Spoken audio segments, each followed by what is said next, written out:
Imagine you're a game developer with a license to make a game based on a hit movie. But then you find out that the movie's star hasn't given you permission to use their likeness. Do you cancel production and go work on a farm, always dreaming about what could have been? No, you just sub in some random character model and hope nobody notices. Here are 7 times video games did just that, with what we would generously describe as mixed results.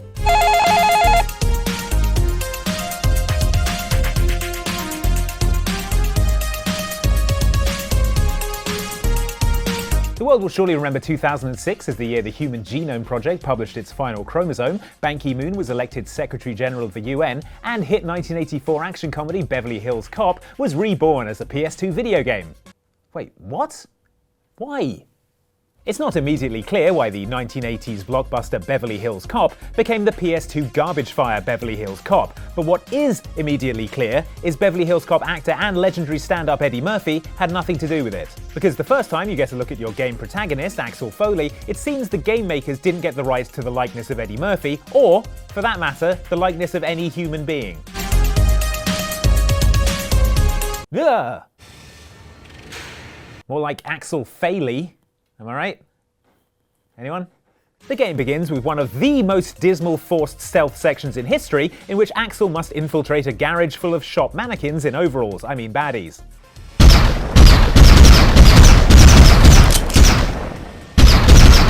It goes on to introduce the most bizarre dialogue system in history, in which you choose your conversation options via Russian roulette, only the bullets are replaced by saying something stupid. And all the while you play, you have to remember that you're looking out from behind the eyes of a face that looks like this, while also being aware of the fact that the face of Eddie Murphy looks like this. As if it wasn't enough to replace the likeness of the Beverly Hills Cop himself with a resuscitation dummy, the developers replaced the movie's iconic theme tune with some limp electronica, and the voice acting with nothing.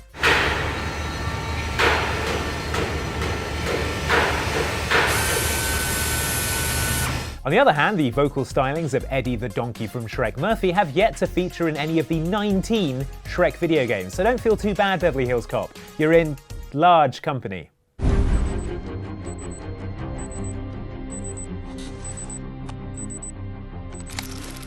Hello. Code in. Bourne 15073. When you're making a game adaptation of a movie and you don't get permission to use the likeness of the lead actor, the challenge is you have to invent a new likeness that looks nothing like the famous face of that actor.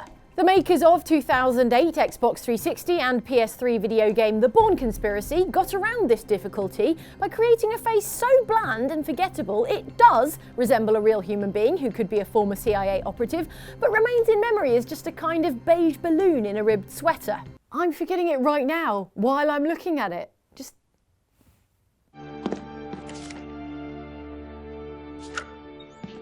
Although The Bourne Conspiracy cleaves closer to the movie The Bourne Identity than the plot of the original book, the developers didn't get permission from Matt Damon to digitize his Matt Damon face, and so instead we got this guy, who they got by combining all the faces of the bachelors from TV's The Bachelor. It's too risky. Cops are everywhere. Wimbosi will know something's up. I'm going to complete my mission. How?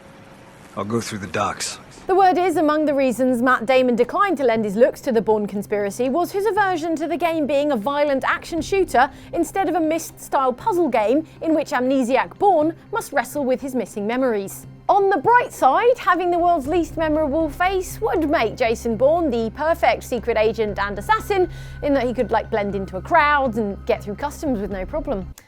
Sorry, wait, who's this guy and why is he on my phone? Nice of you to join me, 007. Sorry, I was delayed.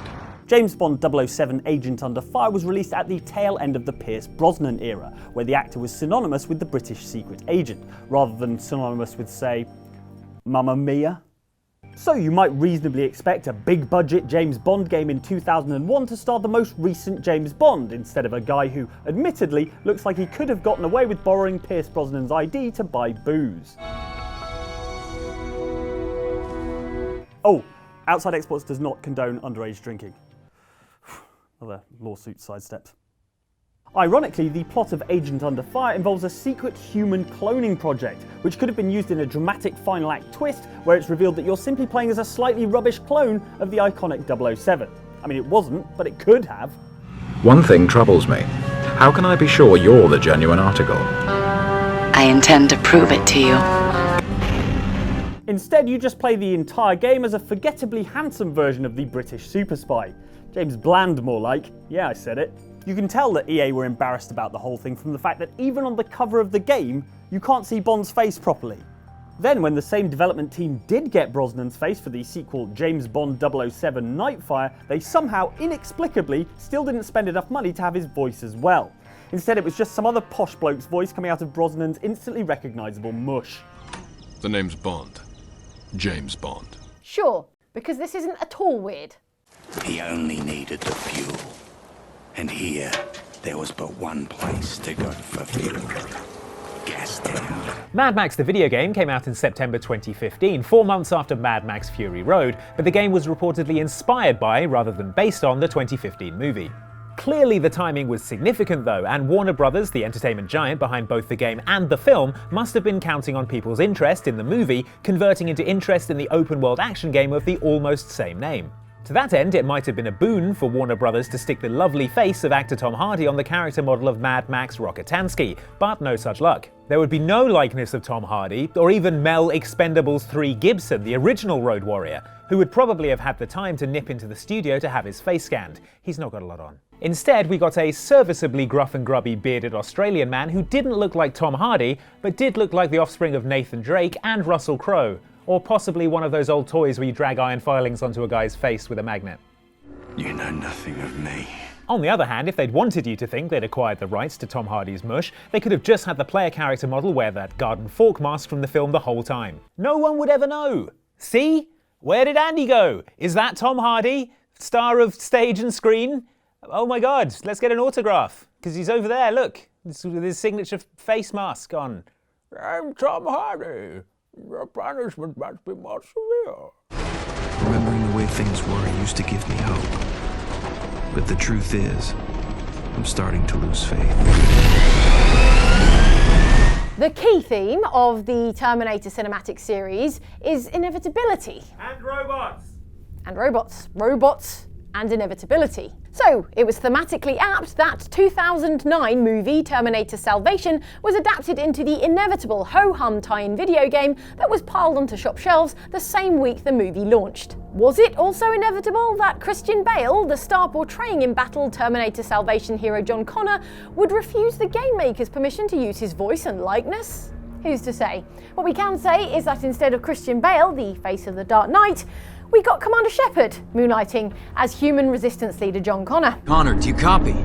Come in. Can you hear me? David? Damn it! Aside from his resemblance to male Shep of Mass Effect fame though, this JC was an unremarkable brown-haired man in an unremarkable third-person shooter. On the other hand, they did at least get Nolan North, the Christian Bale of voice actors, to be the voice of game-only original character Samuel Dobkin. Dobkin, what are you doing? There's no way out of here. Gotta find more pipes. You guys buy me some time. Shoot it! Shoot it! Shoot it! Pipe bomb for you, Connor. So that just about evens out until Samuel goes out like a punk in the middle of a cutscene about halfway through the game. You're a good man, John Connor. You're a good man.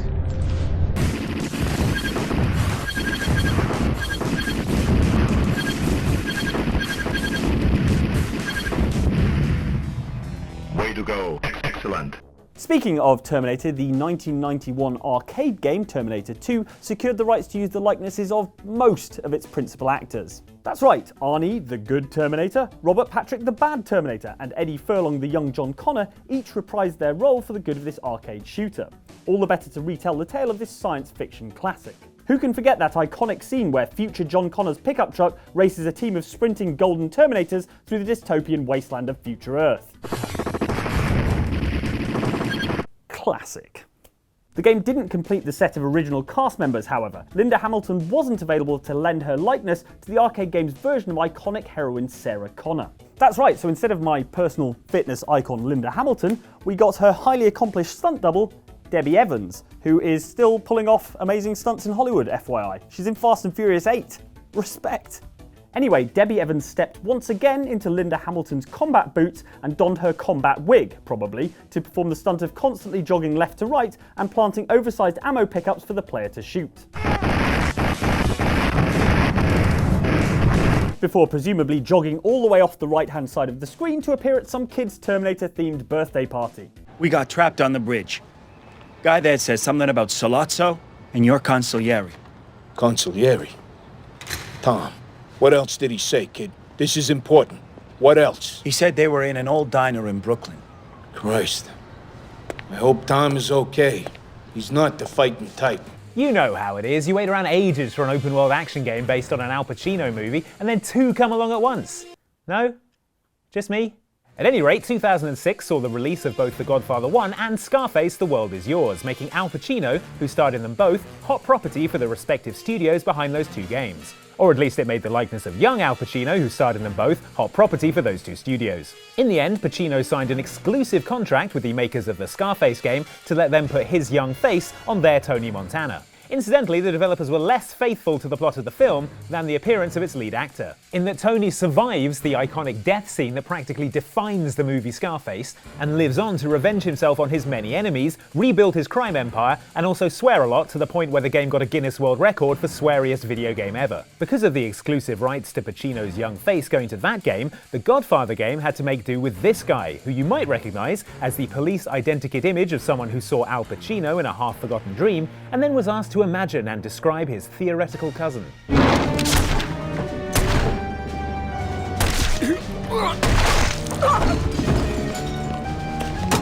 To recap, Al Pacino as Michael Corleone, his cousin Hal Pacino as Michael Corleone. Hey, by way of compensation, you're not actually playing as Michael, and in fact, you get to be the man who decapitates that horse and stealths it into the house so you can plant it in that sleeping guy's bed. Classic video game wish fulfillment.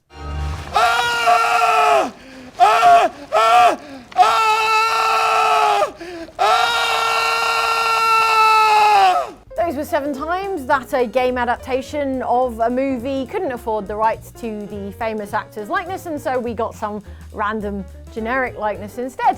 Hope you enjoyed that, and if you'd like to enjoy similar videos, why not? Then there's plenty of those from Outside Xbox up here and Outside Extra down here. Just go fill your boots, enjoy. Thanks, Jane Douglas lookalike, you did a great job.